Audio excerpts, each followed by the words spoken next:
So here we have Bandit. Bandit has been doing really, really good. We had some leash reactivity when we started. We've worked on those things. He's super sensitive, which is a really fun dog to work with because he's always very willing to please. And in order to get him in trouble, you just have to go like, hey, don't do that. You know, so you don't have to do very much because he's sensitive. And I really appreciate that in a dog. So we're just going to go through some of the things. We've got our distractions out here. We have 2 of them.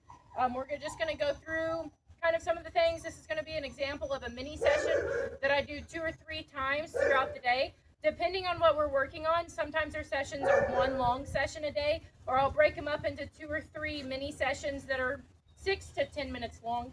And these sessions are meant just to build confidence. That's it. So we want him happy to do things. We want him looking for me for leadership, and we want him, you know, overall just building confidence in this dog. So that's what we're working on right now. We're just going to kind of do a regular training session.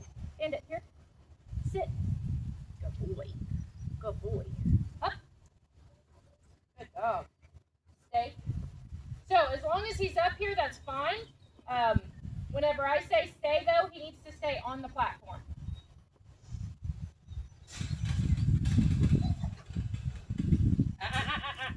So I warmed in there here. Up. So I'm just going to ask him to jump up here again. And I know the reason why he came off up is because of the puppy. But he's old enough now that he should be able to ignore the puppy. Stay. And it's okay for him to tell that puppy not to come up there. You know, this puppy's super annoying. Oh boy. Okay. So he can definitely...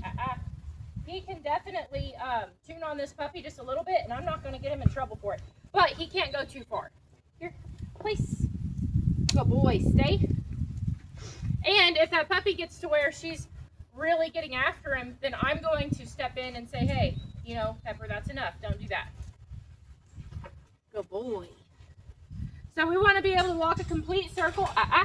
Stay. We want to be able to walk a complete circle around him.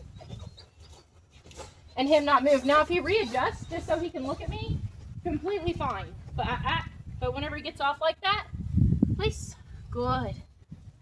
I'm always going to pet him whenever he gets to place. So that hand motion there is my start to stay. It tells him don't move. However, with place, you should be able to send him to place at the end and him not move without saying the word stay. Although you can always use it to back up. Okay, good boy. Here. Good dog. Good dog. Down.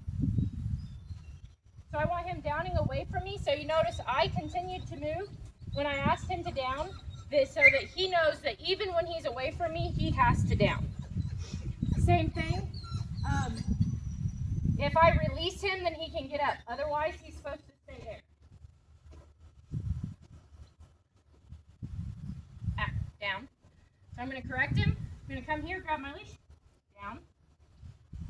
Sit. Good boy.